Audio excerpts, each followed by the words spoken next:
Hello, my friend. How are you? All right. It is the, oh, here, let me get this steering wheel out of the way. There we go. In the mobile office today. We are at our full moon in October, which is kind of a cool month because we have 2 new moons. I know if there's 2 full moons, it's called a blue moon, but I don't know about 2 new moons. So anyway, we're midway through. We're at the full moon, and then at the end of the month, we get a new moon again. So, just really quick while I get to it, just a little bit of an overall, for me, knowing just kind of what's happening around us helps me a little bit because then I can go with the flow, and when you're going, what is going on? Well, when you know, it helps you just kind of roll with things, right? So we are coming out of last Saturday. Pluto went direct, and Pluto is your planet of transformation. If you've been around me at all, you know I've been crying for Pluto to go direct. It was in retrograde for months, since I think May. It's transformation, and honestly, what I found was what it did was it basically threw the breakdowns at you, right? We always have the breakdown before the breakthrough. And what I felt like it did was the way that it threw the breakdowns at you was just kind of like confronting you with your triggers, like all the time. So it was super fun. Pluto was kind of like, oh, you've been working on yourself? You think you got this? You think you've been growing? Let's see how you do. Right? That was pretty much how it rolled. Lots of little universal tests, okay? But you made it. You made it. And you're just that much better for making it. And now as Pluto goes direct, Jupiter goes into retrograde. And Jupiter is like expansion, abundance. And so that's the thing. It's been saying all this time, like your transformation is happening and you're about to be really successful. Right? Effortlessly successful. Stop forcing things, right? That's a big part of it. And I think a big part of what showed up with the Pluto tests was teaching you to chill out and stop forcing things and just go with the flow. And trust me, Pluto was making it so that you couldn't possibly do anything but. Okay. So now with Jupiter going into retrograde, essentially think about it like this. We came out of the shitstorm. Now we come home, we're like licking our wounds and just getting back to ourselves and figuring out who we are and what it is that we want in this world, right? What is it that our heart desires? Just really coming into much more authenticity, no more shoulding on yourself, right? Being as authentically vulnerable, I'm hearing vulnerable, true, passionate, purposeful that you can possibly be.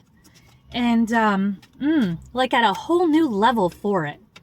So, and of course we got a few other planets in retrograde as well, but I find that those 2 are the ones that have really been kicking. And and of course we also had a solar eclipse just recently too. So a lot of big energy. And again, a lot of what's been coming up, and if you saw the October overview, it was a lot about things are finally falling into place. And again, when I say falling into place, the cards are falling where they should. Not you shuffling them in a specific place and placing them exactly in the spots that you... No. They're falling into place and you work with it, okay? Because the universe knows much more than you do. All right. So that being said, here we are in the season of Maven still, fall, which is a harvest season, gratitude, and we are at the full moon, which is the harvest time of the month, gratitude. So with all of that information, what I'm going to do is pull what it is that we're focusing on around this full moon time. What is it that we are, honestly, I really feel like where our gratitude is really focused, because remember, what you focus on grows. So as you're focusing on certain aspects, that's what's growing, that's what you're harvesting, that's what becomes abundant. All right. So let's see what the moon is telling us with all this energy, where we're going to focus our gratitude.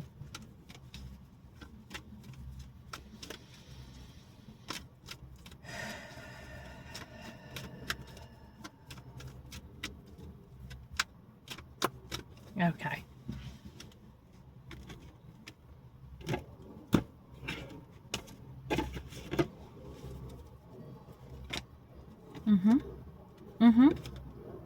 Interesting. Okay. Beauty. And with that is, it's about seeing the beauty in everything around you. So, I often say, like looking at life with rose-colored glasses. Yes, you could be a realist. You could be, oh, well, this, that, Okay, sure. But is there anything wrong with seeing the world with rose-colored glasses? No, it's not like you're bamboozling yourself, right? You're seeing the world just in a more beautiful way. That's what we want to do now. And it's, let's be real, the world is a bit of a dumpster fire right now. I'm all about pro-anarchy at this point. And just relax, don't get too upset. But I do believe that serious shifts are going to take place in our overall communities and because it's needed, okay? So, that as an example is a way that you can look at, look at all this stuff that's going on. But look at all the awareness it's bringing. Maybe people are starting to shift their thoughts. Maybe people are really realizing, right? So you can just start to see the hope in things. You can start to see, maybe when that person cut you off in traffic and gave you the finger, wow, they're really going through something, just some compassion. And of course, as I speak to the empaths, I know that we are always in that state of compassion. Of course, we still want to bring our boundaries, but that love as well, not taking things so personally, just really seeing the beauty in things. Our next one is pleasure. And gratitude for all the pleasure that is open and available to us, right? Everything gets to be pleasurable. Every activity that you do can become a meditation. And I downloaded, what's it called? Healthy Minds app. And they do a lot with that as far as meditation in your regular activities. So you could be sitting there doing the dishes and my daughter, when she was little, she'd do the dishes and she would sing and make bubbles. Yeah, that's fun, right? Why does everything have to be a grueling chore? When I go to the grocery store and it's time to return the cart, I ride that baby back to the cart stall every time. And I'm like, woo! Yes, I'm a dork. But why do we have to take ourselves so seriously all the time? There's so many opportunities for fun, for pleasure, and, allow yourself to see them, be aware, be grateful for them, and jump on them.